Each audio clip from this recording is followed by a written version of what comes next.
Do you know what dreams are?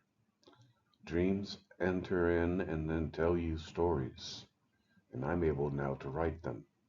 After treatment that I got last year, I am now writing my second book and hopefully publishing my first book.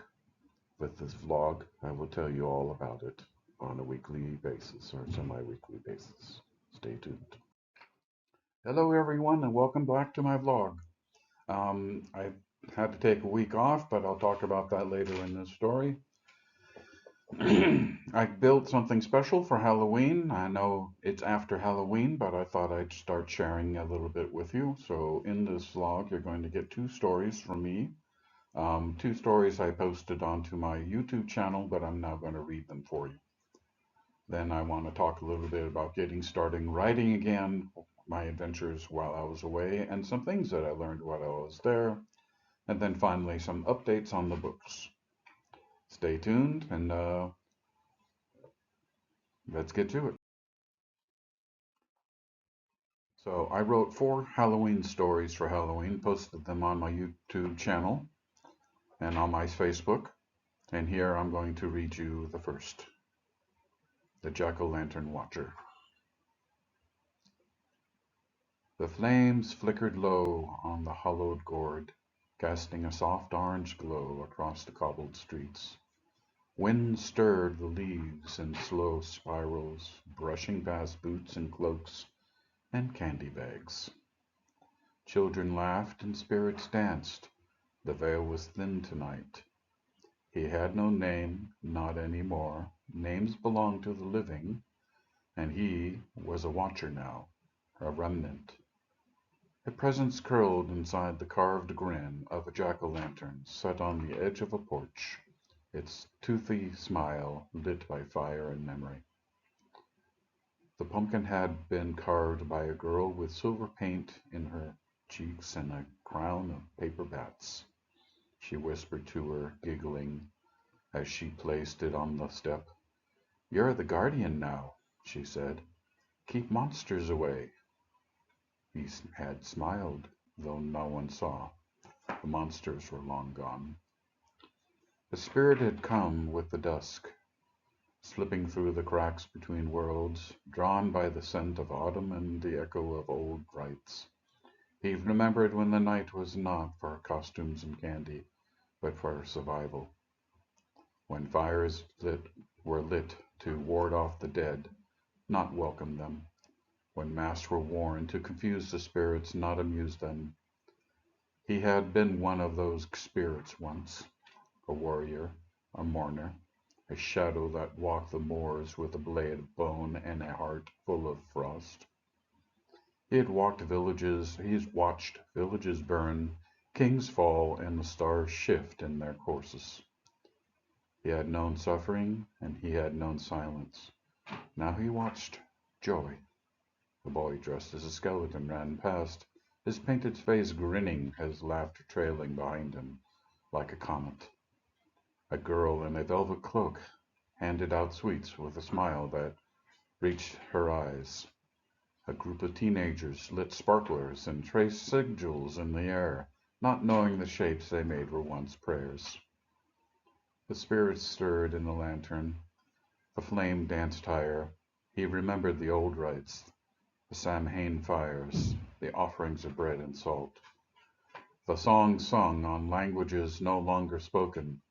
He remembered the weight of grief, the hunger of winter, the fear of the unknown. He remembered the way people clung to each other, not for celebration, but for survival.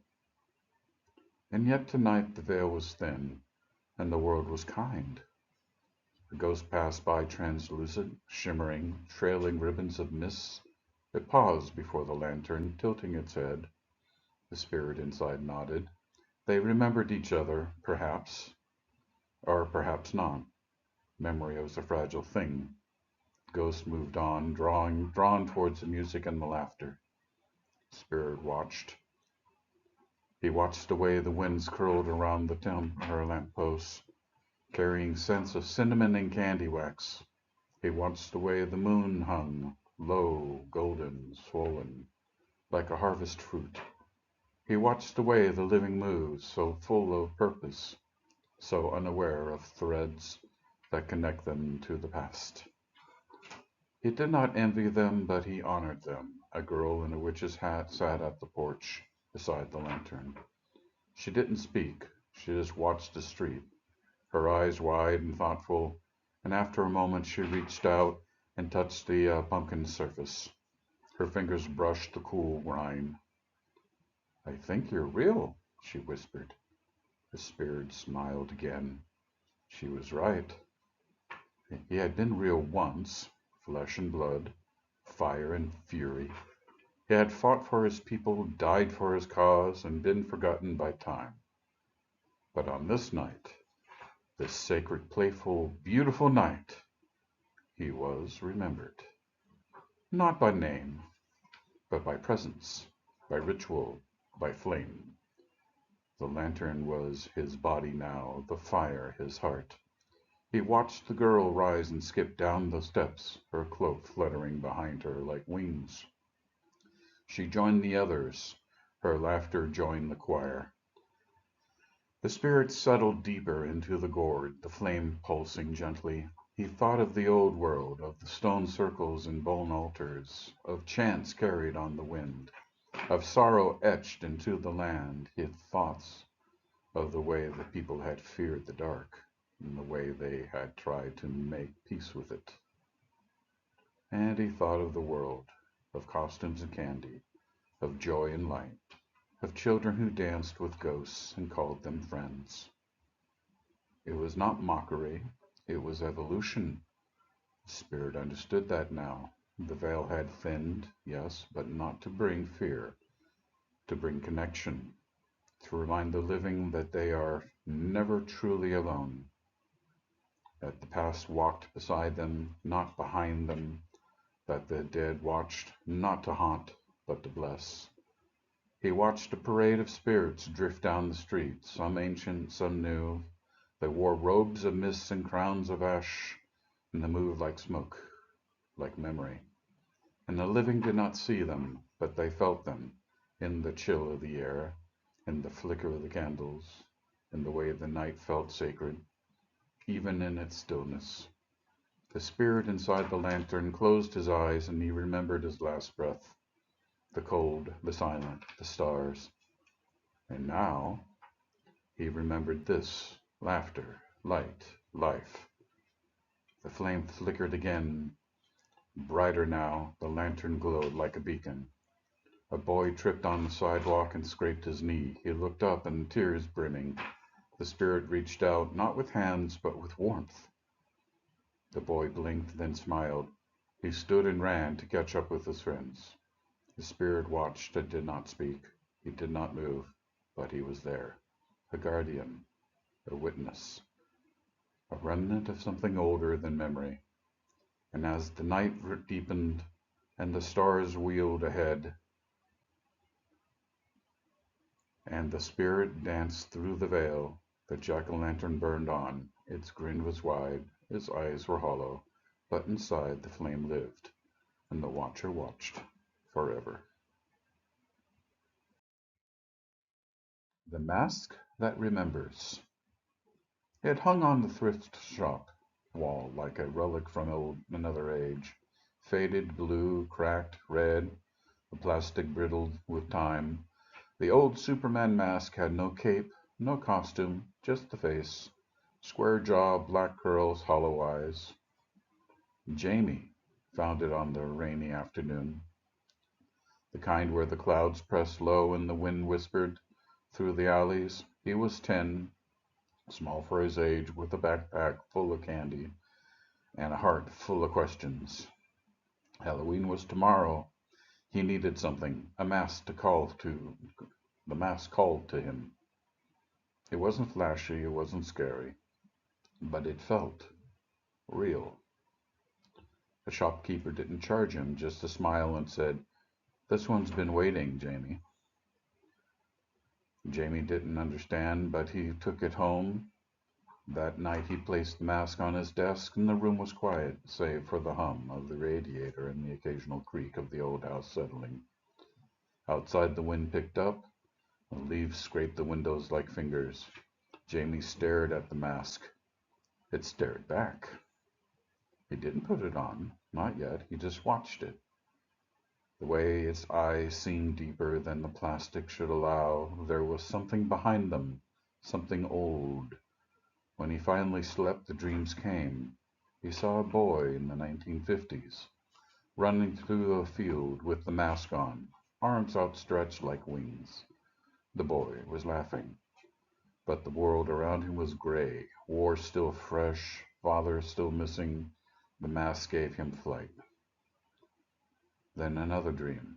A girl in the 1970s, wearing the mask at her hospital bedside. Her brother was sick. She told him stories of flying and strength and never giving up. The mask grew faintly in the mask glowed faintly in the dim light.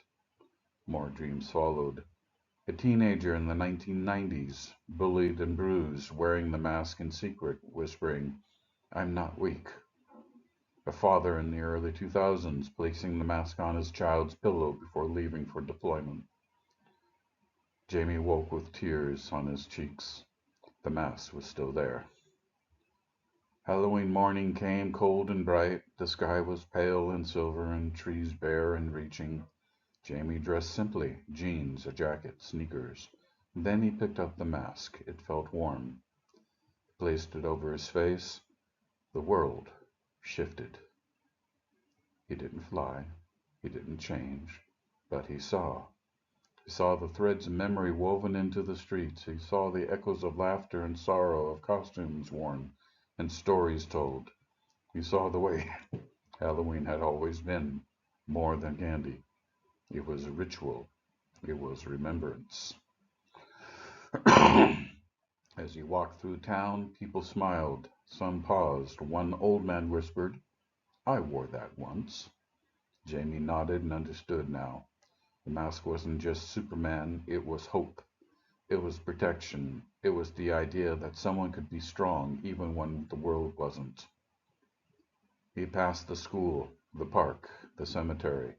He saw spirits flicker in the corners of this vision. Not haunting, just watching. They nodded to him. He nodded back. At sunset, he returned home, placed the mask back on the desk. It pulsed once, faintly, then stilled. Jamie didn't wear it again. He didn't need to. But every Halloween after, he placed it on the window, a beacon, a memory. Sometimes, when the wind was just right, he'd hear laughter from long ago.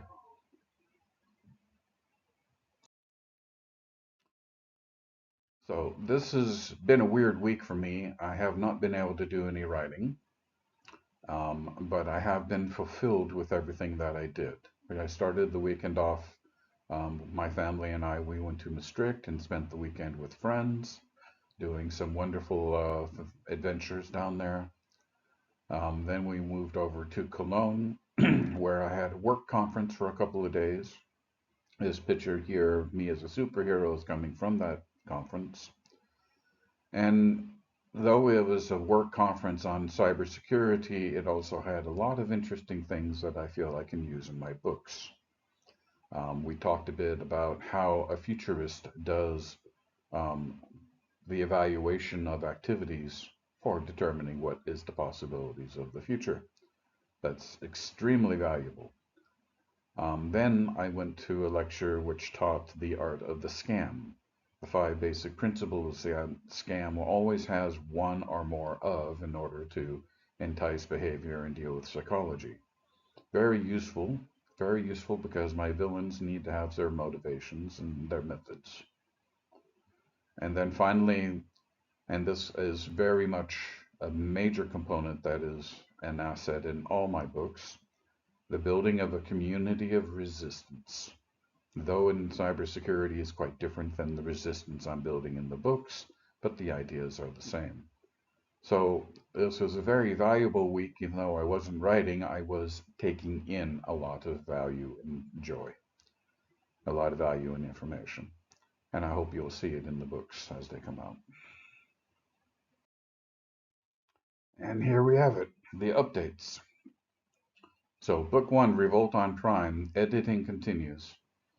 And as I've been speaking with her, she's not able to give 100% to the work, so it's her goal is to get the editing done by Christmas, if not soon after the new year.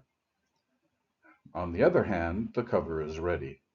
Starting next week, we'll start building up a little video from Chris on how he's achieved it, some stop motion, some a video of his painting. We'll do 2 of those and then put these into the vlog. And then we'll see Chris in a couple of weeks when he will come, and I'm going to do an interview with Chris as he presents the painting. I've now returned to writing for book 2. Matter of fact, either tonight or tomorrow, I'm going to be working on scene 21.